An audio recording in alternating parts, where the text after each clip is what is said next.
Yun, hi mga master at welcome sa ating YouTube channel. Ngayon ay mag-reaction video tayo dito kay Atty. Claire Castro, no? Na kung saan itong si Idol ng mga tulpo natin is Gina G. Patungkol ito sa sa kasambahay, no, na kung saan kung napagbibintangan daw ng napagbibintangan na nagnanakaw ang kinakaso ay yung qualified theft na gustong ibaba ni Idol sa theft, no? Na talagang hindi niya naiintindihan yung batas kaya yan, Gina G siya dito. Hindi niya alam yung gumawa ng kasambahay law, katabi niya lang na tinawag niyang stupid law. No? Ano ito, magandang reaction ng video to kay Atty. Claire Castro para mas malinawan, no, sa patungkol diyan sa qualified theft na yan, ano yung pinagkaiba ng qualified theft tsaka theft, no? Kasi marami pa rin naguguluhan at maraming sumasang-ayon dito kay Idol na talagang grabe lang, no, porket Idol nila na nagsabi palakpakan na yung mga tenga kasi 'di ba matutuwa sila dahil ganun nga hindi nila naiintindihan yung qualified theft na yon, 'di ba, di man lang nila naisip na paano naman yung amo, 'di ba, nga kung nakawan nga naman talaga ng kasambahay nila kung ang kaso lang is theft, napakababa, 'di ba? Kaya ito, no, magandang reaction ng video ito kay Atty. Claire para mas tayo, ma-educate pa tayo na lalo, no, patungkol sa pangyayaring ito at yun, makita natin kung paano magalit si Idol na Gina G, okay? Yan mga master, pero bago tayo magsimula, syempre shoutout sa inyo lahat. At ito na, let's do this! Welcome back to my YouTube channel, Batas with Atty. Claire Castro. Ang pag-usap shoutout pala kay Atty. Claire Castro at yun mga master, no, mga kabatas natin sa hindi pa nakakapag-subscribe kay Atty. Claire Castro, mag-subscribe po tayo. Parehas yan. Sila Atty. Claire tsaka si Atty. Libayan, marami tayong matututunan dyan, no? Manood kayo lagi sa kanila. Marami tayong matututunan. Okay? Continue na natin to. Usapan natin ngayon ay yung nangyaring hearing nito lamang September 25, 2023 sa Senado. Ito ay patungkol muli sa kinahinatnan at kung ano nangyari kay Nanay LV Vergara. Dito kasi biglang uminit ang ulo ni Senator Raffy Tulfo. Sinabi pa niyang, stupid law. Ano kayang law yung sinasabi niya? Kasi binanggit niya yung qualified theft. May binanggit din siya tungkol sa mga labor laws. May binanggit din siya tungkol sa kasambahay law. So, ano ba doon ang stupid law na sinasabi niya? Ang Dolly Mimaropa, ang field office namin noong August 11 at parang kabado si ma'am. Nakakabahan sila, no, pag nakaharap si Idol. Kasi ito naman kasi si Idol, no, grabe din, no, pag sinabihan ka na sinungaling ka, contempt, take, kakabahan ka talaga. Nag-submit po ng mga proof of compliance yung ating mga employers, no, kasi base sa findings ay truthful po kayo sa lie detector test ni Senador Tulfo, baka bagsak kayo sa sobrang kaba. Ano naman? Ha? Baka kasi talaga Yun nga lang nga, yung lie detector test talaga ni Idol, talagang pinagpipilitan niya dyan, putik Yun nga po, wala silang records doon sa tindahan, hindi nagbibigay ng SSS Pag-ibig at PhilHealth sa worker, 13th month pay, lahat po ng mga benefits, no? At yung nakaschedule po ito, Your Honor, ng 2 mandatory conference bago mag-issue ng compliance order and DOLE. September 12 po, hindi sila sumipot, wala pong, at September 19 po, ang pangalawang conference. Pagkatapos ng dalawang conference na yun po ay magka-issue Okay, so in short, lahat ng empleyado nila ay walang benefits at sinadyang nila na hindi bigyan ng benefits. Nalaman nyo na lamang na wala palang benefits ay dahil nung nagkaroon ng hearing. Okay. So far, ano po dito sa inyong investigasyon? Pero sir, ito lang yung mga nandun sa tindahan nila nung time na yun. Kasi Right. sila, baka po yung iba ay wala na nung time na yun Pero hahabulin pa rin po natin yung mga hindi nila. So anong violation? Dan sa violation nila, anong kaparusahan ang ipapataw after na makomplete yung investigation nyo and nakita nyo na guilty siya? Iko-compute po namin sir kung magkano yung Nakakawa dito sa Nanay LV, no? Para sa akin na naawa ko sa kanya na dapat nagpapahinga na siya. Nandiyan pa siya sa hearing. Gano'n naman din. Bagsak din, di ba nito? Korte din. Gano'n din wala tayong magagawa. Grandstanding. Oh my goodness. dapat na sweldo ng mga tao na nandun sa tindahan at yun po ay kailangan Compute, bayaran. and then, anong parusa? Sa- Anong parusa? Anong parusa? See? Stop. Hindi niya alam ang existing law o kabado lang siya. Kasi naman nagtataas ng boses si Senador Rapi. Tense na, no? Tony. Yan naman kasi magaling sa idol eh. Taas boses, galit-galit. Contempt, di ba? Wala namang alam sa batas. Joke talaga eh, no? Ito, Mr. Chair, ang sinasabi ko eh. Ito eh. Ito. Stupid law. Stupid law. Stupid!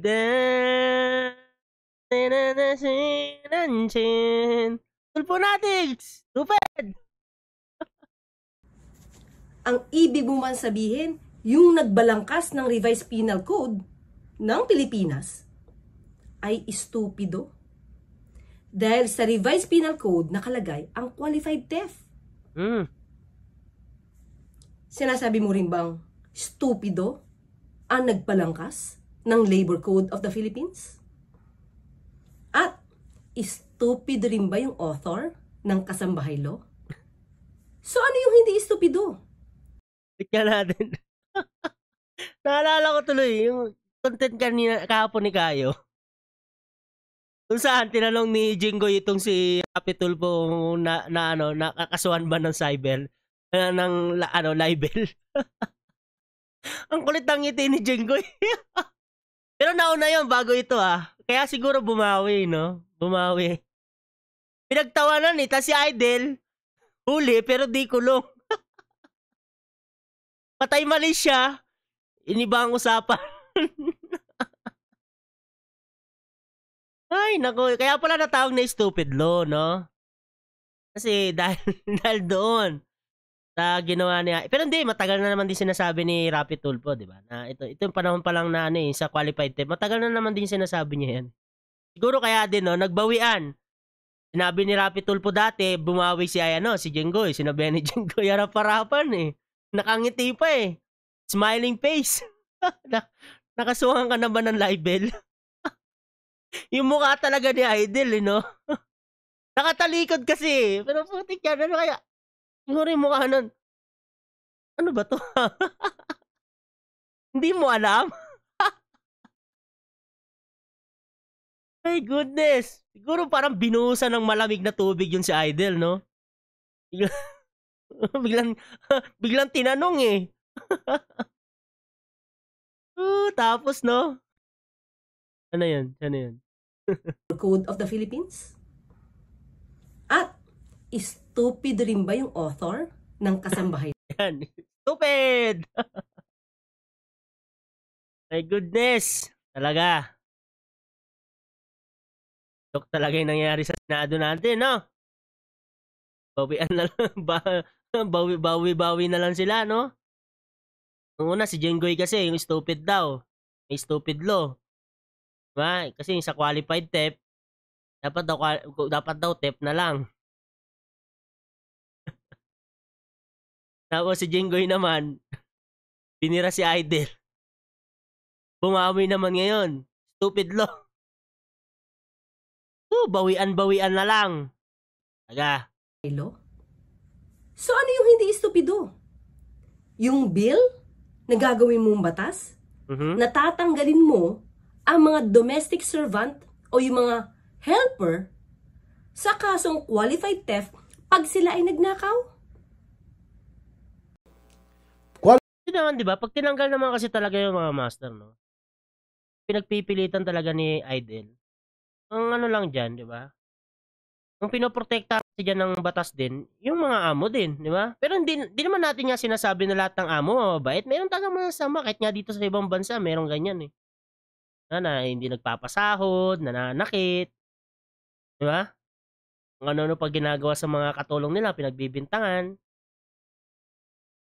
Di ba? May mga batas na naman din about dun eh. May kaso na naman din. Talagang ano lang talaga tong si Idol, no? Isipin mo yung qualified theft ibababa niya sa theft. Paano yung kung yung mabuting amo yung ninakawan? Dahil sa sobrang bait, ninakawan. Oh. Gustong kasuhan ng amo, tas Wala nang qualified theft na lang. Hindi ang baba. Di ba? Eh kung yung ninakaw, wala na kaagad. Dinispatch siya na kaagad. Di ba yung mga ganung bagay? Pinoprotektahan naman din dyan, Idol, yung mga amo eh. Huwag ka kasi masyadong generalize, no? Porket may isang among nanakit, ganun na lahat. Di ba? Di ba naisip, amo ka rin? May mga katulong ka rin. Posible yun. Si Rapi Tulfo, walang katulong? So, naniniwala dun. Mga Tulfonatics, kayo, naniniwala ba kayo? Ngayon si Rapi Tulfo, walang katulong. Di ba? Pero yan. Yan, masyado siyang generalize sa lahat ng ano eh. Porket nagkasala. Parang sa mga pulis, di ba? Bintang niya sa isa, lahat na, damay-damay. Yan talaga na itong taon to, para lang makapag-grandstanding, no? Qualified, sandali lang po. Sorry. I mean, hindi patas ang batas. Pagkasambahay, nagnakaw, qualified theft at makukulong. Pag si amo, nagnakaw, hindi nagbigay ng tamang sweldo, hindi nagbigay ng tamang benepisyo, pagbabayarin lang, absuelto na. Salma. Ngayon, nagmura. Kulong. Tenant rage. Lupit lang, you know. Mga naiisip na batas ni Idol, road rage, bawal magmura. Pag nagmura, kulong ka. Pero sa Senado, kahit tinambay siya magmura, walang problema. Mga Tulfonatics. Joke talaga to. Tinan niyo yung mukha ni Jinggoy, oh. Baba na ang tuka. Di ba joke na joke? Sa road rage na gusto nilang ipasa, pag nagmura ka, kulong. Di ba? Pero, itong si Idol, dito sa Senado, mura ng mura, walang problema. Pag nangyayari sa Pilipinas, naglulukuhan na tayo. Makiilang beses na ba natin pinag-usapan ito kung bakit pumapasok ang mga household helper na kapag nagnakaw ay qualified theft ang kaso? Iyon ay dahil sa trust and confidence na ibinigay ng kanilang mga amo. Hindi naman lahat na sitwasyon ay kagaya nung kay Nanay LV Vergara. Meron din naman talagang magnanakaw. Tama. Nakasambahay. Hindi mo yan maikakaila dahil marami na ring news ang naglipana at umamin pa sila na talagang kinuha nila yung mahalagang bagay na pag-aari ng kanilang amo. Alahas, pera, cellphone. So anong gusto mo ikaso rito pag nagnakaw sila? Theft lang? Paano yung elemento ng trust and confidence na ibinigay sa kanila? Mababaliwala ba yon? Pareho na lang sila nung nagnakaw, diyan sa tabi-tabi, na wala man lang relasyon doon sa kanyang ninakawan? Iba ang sitwasyon kasi kapag ka mayroon kang tiwalang ibinigay. Naku, ilang beses na ba natin ito pinag-usapan, parang hindi pa rin nakakarating kay Senator Rafi Tulfo. Parating na yan, attorney. Kaso pag si Idol, ang gusto niyan, gusto. Kaya nga nakakatakot maging presidente yan eh. Kapag sinabi niyang gera na talaga. Goodness, talaga ang buhay. Diba? Kawawa naman yung mga amo na ninakawan. Hindi man lang nag-iisip, Mapagpabida lang eh. Halata naman. Kasi pag yan, di na viral yung issue na yan kay Nanay LB, wala na yan.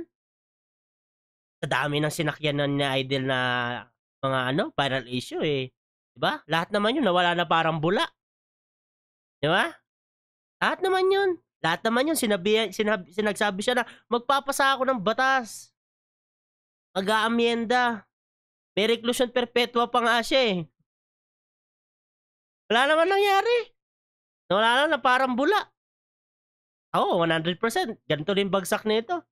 Pag di na viral, wala na yan. Kawawa lang yung mga taong nagamit, Kawawa din si Jinggoy.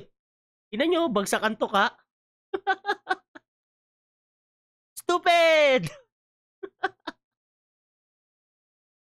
My goodness, talaga. Di ba?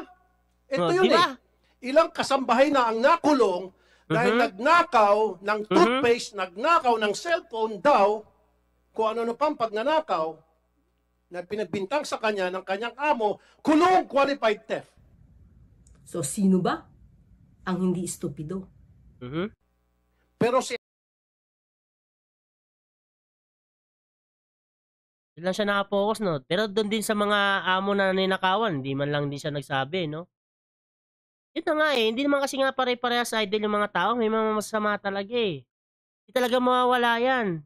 Tali sa mundo yan. Diba? Iba nga, nasa Senado. amo, nakaw ng sweldo sa mga empleyado at mga benepisyo. Uyo, pansinin niyo si Senator Jingo Estrada. Parang sumasakit na yung ulo sa mga sinasabi ni Senator Raffy Tulfo. At Bagsak na nga yung tuka kanina, attorney. Kasi halata naman na siya pinatatamaan dyan, di ba? Kasi yung qualified theft, tambahay law. Napapaloob doon yung qualified theft, di ba? Yung pinakita naman kanina ni Atty. Claire Castro. Sino ba naman, kahit sino, sasamahan loob mo eh. Di ba? Kasi kung gusto niya talaga amiyandahan niya na. Huwag na yung puro drama, ano? Drama eh, halatang drama. Matutuwa pa ako eh. Kung ginawa niya kaagad. Kaso nga lang, no? Kawawa naman yung mga amo. Na pag nanakawan eh, bagsak na lang theft, di ba? Pero, patunayan niya na kaya niyang gawin yung gusto niyang gawin. Hindi yung puro drama, galit. Gagamitin pa yung nangyayari kay Nanay LB. Lalong pinapainit yung apoy. Putik yan. Tignan mo, si Jenggoy, problemado na rin. Ikaw, tuwang-tuwa ka ka-grandstanding. Yung katabi mo, namumblema na. Tintik talaga, tapos gusto maging presidente ng mga tulponatics, no? Joke talaga. kapag nalaman ng dole, walang parusa kundi pagbabayarin lang. Walang kulong. Mapapamura lang tayo rito. Ikaw lang yun. Wala na nga nagmumura eh. Senator Tulfo, hinay-hinay lang sa pagmumura kasi. Yan, Huwag kayong tama ka. magalit sa dole. Tama. Kasi ang dole ay walang kapangyarihang magpakulong. Kahit sabihin pa na ang amo ay napatunayang hindi nagbabayad ng sweldo sa kanyang mga kasambahay. Ang kapangyarihan lamang ng dole ay ipatupad kung ano yung labor laws. So, kung hindi nagbabayad ng sweldo, yun lang. Magbibigay sila ng order or decision na dapat bayaran yung kakulangan niya sa kanyang mga empleyado o kasambahay. Hanggang dun lang po. Kasi si Raffy Tulfo, no, yung Tulfo brand of justice niya, di ba hawak lahat? Puro repair naman. Yan ganyan siguro ang iniisip niya, no, yung dole, pwedeng magpakulong. Grabe, no? Yan napupunta yung pera natin. Mga tulponatics. Yan napupunta. Sabihin na nga nating mayaman yan. Pero pinapasahod pa rin natin yan. Saka dapat, yung isang pwesto na yan, di ba? Tang na kan dyan, wala namang ginagawang maayos. Isipin nyo yun, paano kung matino pala yung dapat makapasok sa pwesto na yan? Kung wala si Idol. Isipin nyo yun, mga tulponatics. Sayang oras, sayang pera talaga, no? Hindi niya alam yung batas. Ayaw kasi na mag-aaral eh. Yung batas eh. No, galit na galit. So manakit. Yung puso, mapapamura na lang daw. Sila lang naman mahilig magmura dyan eh. Kaya dapat magkaroon ng Senate rage eh. Bawal magmura. Kulong. This is a big injustice to the poor. See? Yan na. Gumana na. Gumana na ang magic word, mga tulponatics. Ting! Gumana na yung tenga nyo, no? Narinig na yung mga pobre natin, no? Tama ako doon, mga pobreng kababayan. Naghikaw sa buhay. Joke talaga, puti. Kaya tatanungin kita, anong parusa, Direktor? Hindi mo rin ba alam yung ibang mga batas na existing na? Patungkol dyan sa tinatanong mo? Kasi naman, may mga batas na tayo. I-check nyo lang po muna. O kaya, i-request nyo yung mga lawyers nyo na i-research yung mga nais nyong hanapin at alamin. 100 lawyers yan, Attorney Claire. Tapos ganyan. Yan. Kasi wala na kasing time si Idol. Sa totoo lang, wala nang time si Idol. Para mag-research, wala na. Standing na lang. Bakit pa siya magre-research? Di ba? 100 lawyers. 101 na nga eh. Ay, nako. Gusto ko kulong. Kasi kung hindi, then it's about time baguhin natin batas natin, Mr. Chair. We have to come up with legislation na dapat lahat ng amo na nagnanakaw sa kanilang mga empleyado talagang Talagang ano, no? Nagnanakaw, sabay tingin sa dalawang amo, eh, no? Innocent until proven guilty, Idol. Kuha nyo na lang kasi. Tapos pag napatunayan, kakote. Para makuha na natin yung justice. Tama na ang drama. Talaga, no? Nagkakaroon na ng, anong tawag sa ganito, no? Teleserye. Wawa si Nanay LB, oh. Dapat nagpapahinga na yan sa bahay. Gagamit ba ni Idol? Wawa si Jinggoy din. Kanina, laglagan to ka. Payuko-yuko. Maganon-ganon na sa ilong, oh. Sakit na ng utak nito. Taon to, nilalaglag ako. Nilaglag naman din siya. Naglaglagan na naman din silang dalawa, eh. makulong. And may, Ang lakas makasigaw. Talagang bidang-bida sa mga mahihirap nating kababayan. Yan.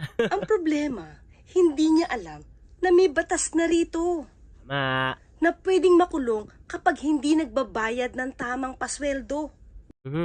Kung gusto Dito mga master, ha, malaki din ang penalty. Kahit may mga gumagawa ng gano'n, di ba, nababalitaan nyo naman talaga, di ba?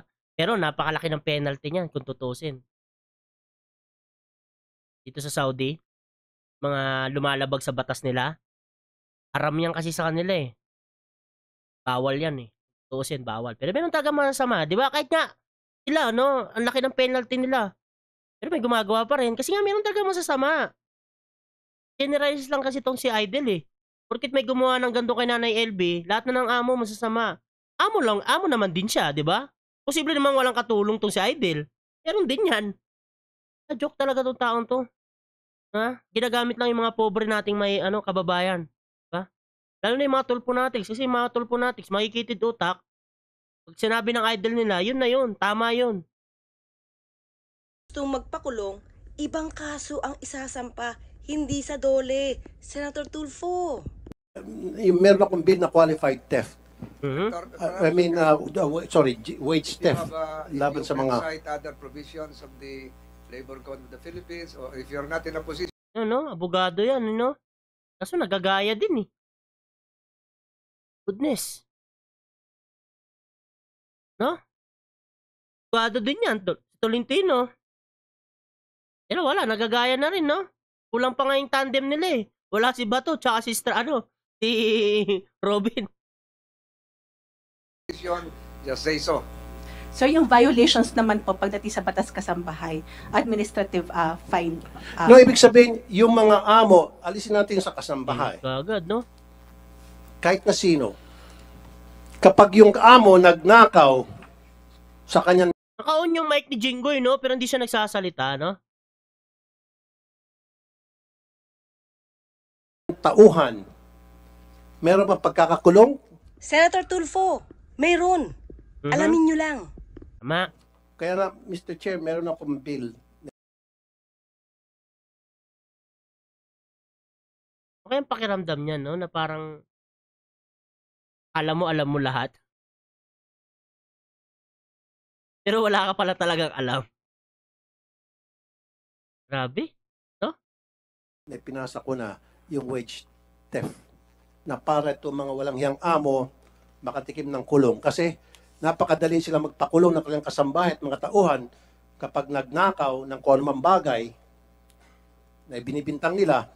Samantalang pag sila nagnakaw ng sweldo at benepisyo sa kanilang mga tao, hindi sila kukulong, pagbabayarin lang dole. Ito ang masakit. Nagagalit siya. doon sa mga opisyal ng taga-labor. Ang gusto niya kasi makita kung may penalty ba kapag hindi agad nagbayad ng sweldo sa mga kasambahay. Nanggagalaiti siya at that time kasi hindi masagot ng taga-labor kung ano bang penalty.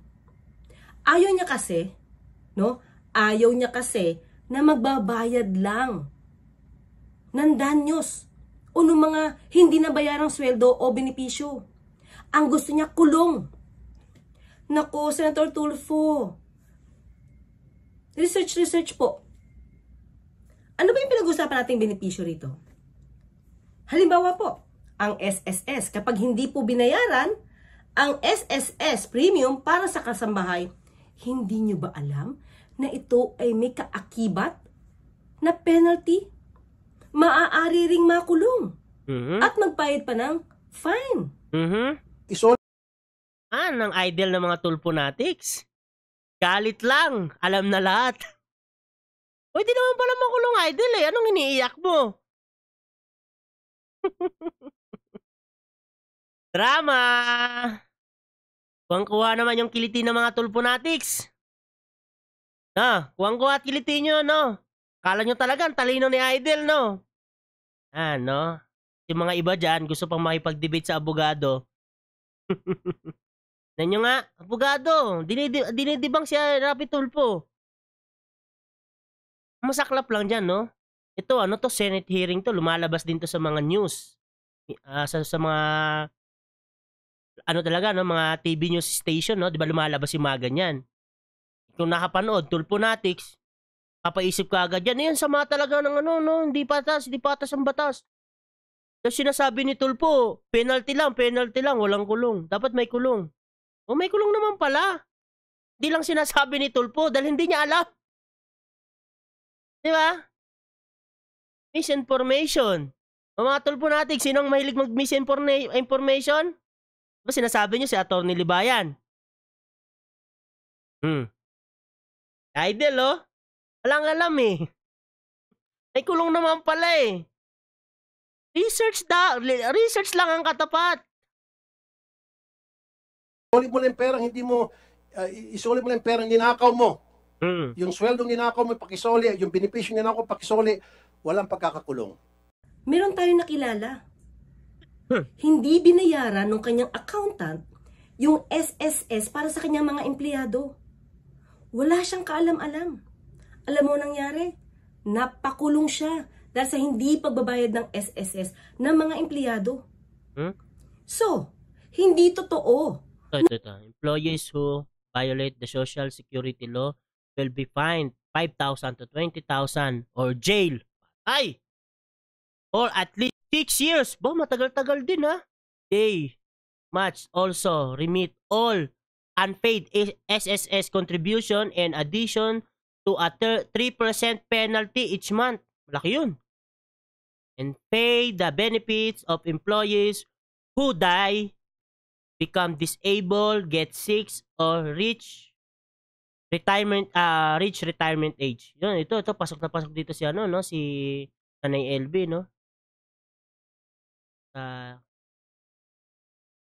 benefits become disabled. Na walang penalty kapag hindi nagbayad ng benepisyo para sa kasambahay o sa mga empleyado.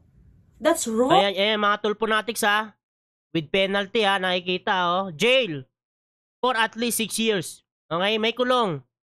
Hindi maniwala kay Idol. Puro drama. Kapag hindi ka kasi nagbayad ng SSS contribution para sa iyong empleyado o kasambahay, ikaw ay maaaring mapatawan ng fine na 5,000 hanggang 20,000 pesos.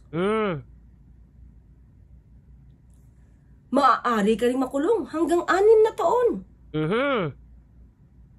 Ano yung sinasabi nyo? Walang penalty. Huwag kalimutan maliban dyan, may dagdag pang 3% dun sa dapat niyang bayaran. Yan ba yung injustice na sinasabi mo para sa mahihirap? O, di ba sa kasambahay law, required din magbayad ang mga amo ng PhilHealth contribution para sa kanilang kasambahay. At kapag hindi nagbayad nito, maaaring makulong ang amo ng 6 na buwan hanggang 1 taon.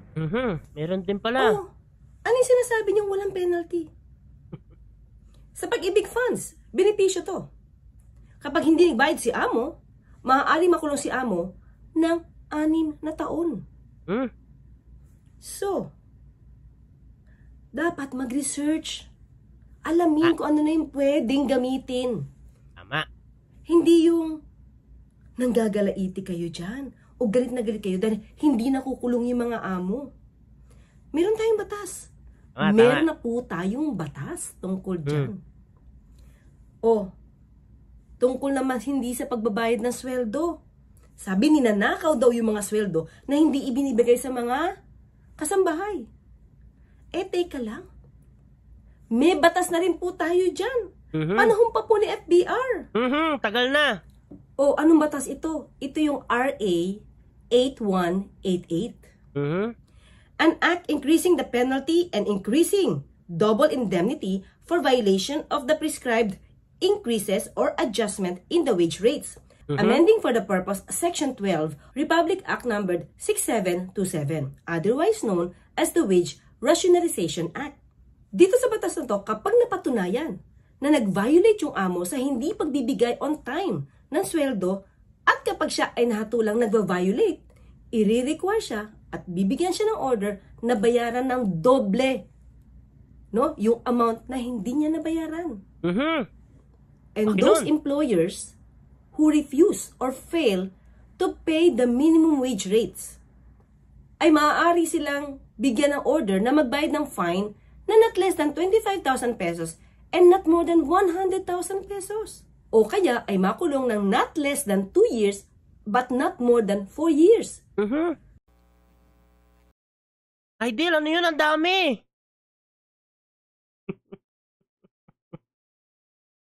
Tulponatics, meron pala. Ang bibigat na mga fine. Diba? Halos same lang din dito. Hindi, mas mahal dito, no? Kasi dito, usapan dito, Sare. Wag lang natin tawag nito, ibabalyo sa peso kasi sobrang laki talaga nun. Milyon, naabot ng milyon. Pero alas ganyan din. 100,000, 25,000, SAR. Mga ganyan yung mga penalty, no? Pero meron. Tapos may kulong. Di ba? Rapi Tulpo, may kulong. Di kasi nagre-research tong idol nyo mga Tulponatics eh. Di ba? Anong ginagawa niya? Grandstanding. Gagawa ko noon ng batas. Yan ang mga paboritong gawain ni Idol dyan sa Senado. Diba? Tapos, pag punta ng RTIA, Rapi Tulpo in Action, siya ang host. My goodness. Diba? Ano yung pinagbibintangan niya ng walang fine? O tinan mo si Jingo yun, nakatingin, no? Side view. Pinagsasabi nito. Meron naman. Kompleto naman yun. Bibigat niya ng mga kaso doon. Oh my goodness, mga Tulponatics. Ginagawa talagang training ground ni Idol ang, Senate, no? Kasi tinuturuan pa eh. Isipin mo, mga abogado ang nagtuturo sa kanya. Espesyal ang Idol nyo. Kahit may 100 lawyer yan, meron pang lawyer yan sa social media. Tinuturuan na nila Atty. Claire, nila Atty. Libayan, pinapakitaan na ng mga tinuturuan na nga eh. Pero bakit kayo kala Atty. Claire tsaka kay Atty. Libayan? Tinuturuan na nga. Ayan, Idol, may batas, Ang dami nun. May penalty.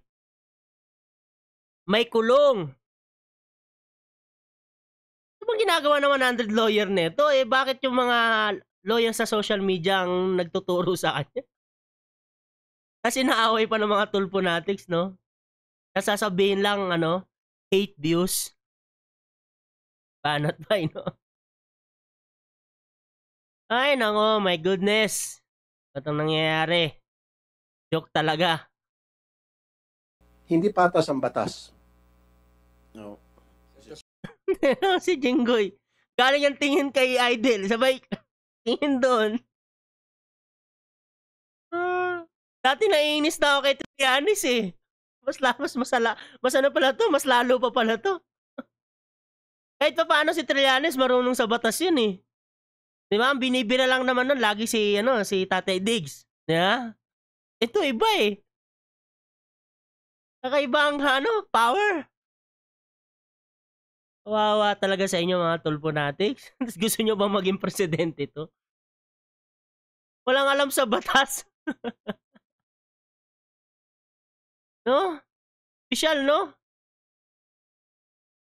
Mga abogado sa social media ay nagtuturo. Pero yung 100 lawyers niya, wala.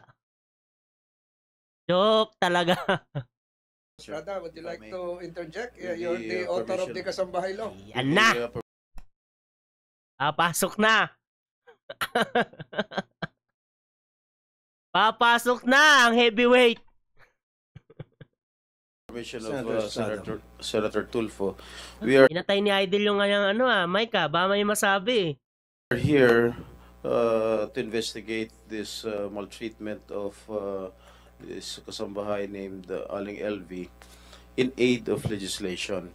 On. O ayan, niremind ka Legislation, tuloy no? ni Senator Jinggoy Estrada na yung hearing ay purposely in aid of legislation.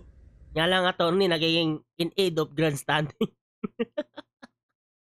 Hindi para, Grandstanding. alamin kung sino sa mga resource person ang nagsisinungaling? Yes, I am the main Korte ang dati niya nito ni Idol eh. Kasi gustong gumawa nito ng sarili niyang korte. author of Batas Kasambahay, and I am open Kita niyo ba yung mukha ni Idol?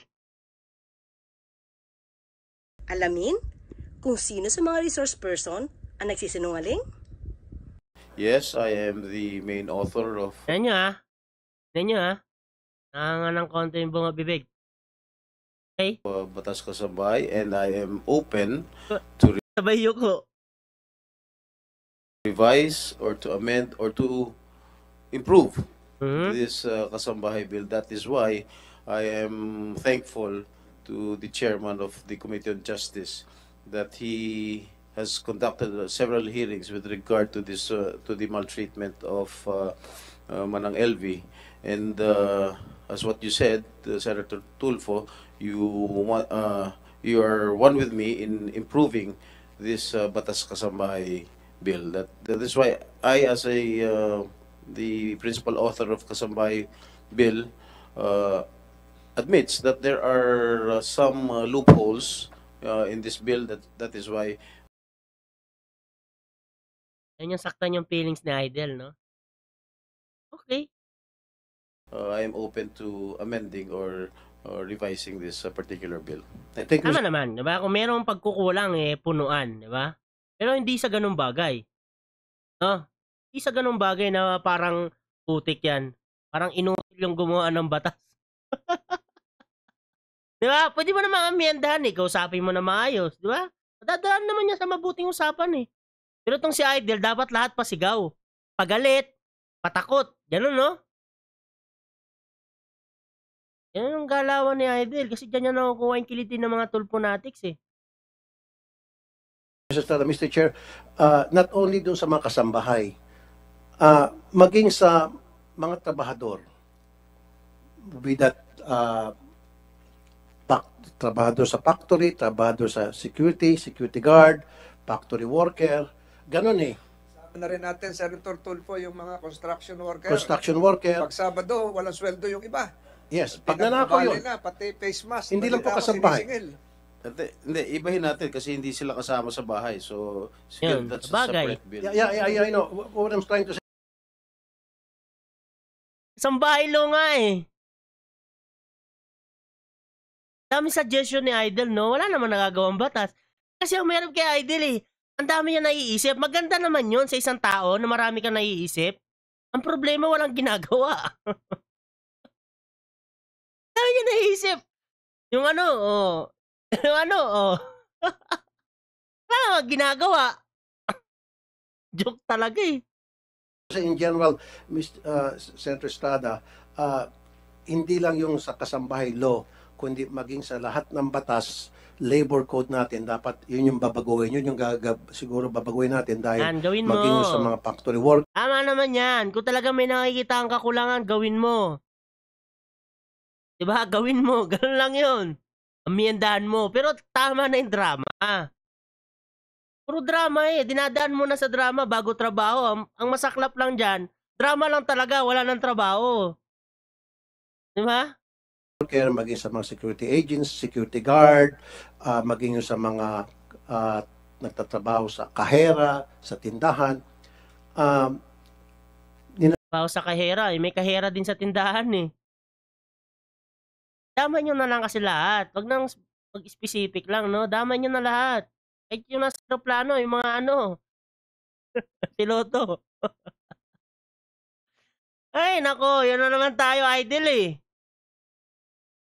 Tapos na naman ito. Wala na naman. Parang bula. Ibang issue na naman. Di ba? Ninanakawan po, even while we speak, libo-libo pong mga manggagawa na ninanakawan po araw-araw ng kanilang mga amo.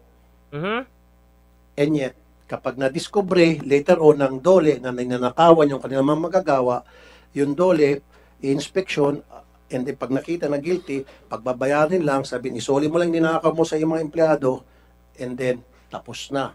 Pero pag yung si worker, alam mo si security guard, nagnakaw sa amo, kulong agad sa kasong qualified theft. Yun yung pinopoint out ko.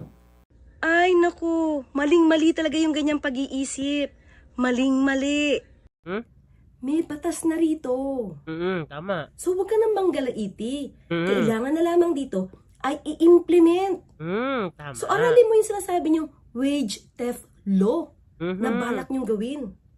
Baka maging redundant ulit. Yan. Kasi meron na. 1996 pa to. Hindi lang na-i-implement. So, bago natin tapusin ito, bago muna magpaalam si Atty. Claire. Yan, mga tulponatics. Baka maging redundant lang din yung gagawin na ng bagong batas. Kasi nga, meron na naman pala lahat eh. Uulitin lang nila ulit. Talagang ano lang, no? Sayang oras, sayang pera. Isipin nyo yun. Ang tagal ng proseso niyan, pag ganyan. Oh, di ba tayo gagastos ng pera dyan? Tapos magiging redundant lang din pala. Meron na pala kasi. May nag-i-exist na palang ganyang batas. Abaguhin lang yung pangalan. Di ba? Sayang pera talaga, sayang oras. Mga tulponatics naman. Kawatin nyo naman itong amo nyo. Di ba? Kasi lagi siyang ganyan. Pag may viral issue, ang dami na iisip na batas. Sabi ko nga, wala namang masama sa marami kang iniisip eh. Pero dapat nasa tama. Wag naman yung puro ano lang. Bira lang ng bira. Di ba? Hindi tayong mga kawawa dyan. Pera natin yung pinanggagastos dyan. Pera natin yung pinasasahod dito. Tapos ganyan lang ang gagawin. Joke-joke lang. Di ba? Grandstanding lang. Na maganda mga tulponatics. Yun na sanang gawin pang pangulo to. Dahil sa Senado pa lang nagkakalat na. Kawawa tayo. Bago mag-init ang ulo, aral-aral muna. Tama Hanggang na, sa muli, magkita't magkarinigan tayo. Ako pa si Atty. Claire Castro, nagpapalalang, huwag tulugan ang inyong karapatan. Madam Speaker. Ano pala to? Yun. Yun, mga master, no? Wala tuloy. Pero yun. Tulponatics, sana naman may natutunan kayo kay Atty. Claire Castro. See the difference kung sino. Diba? Nagtuturo dito talaga ng totoong batas. Atty. Claire Castro, Atty. Libayan. Hindi yung mga tulponatics vloggers. Diba? Sinasabihan lang tong mga abogado na to na 8 views lang daw ang gusto. Ang ginagawa. Tinan nyo. Therapy tulpo in action ng mga abogado. Tinuturo ba yan? Hindi naman, di ba?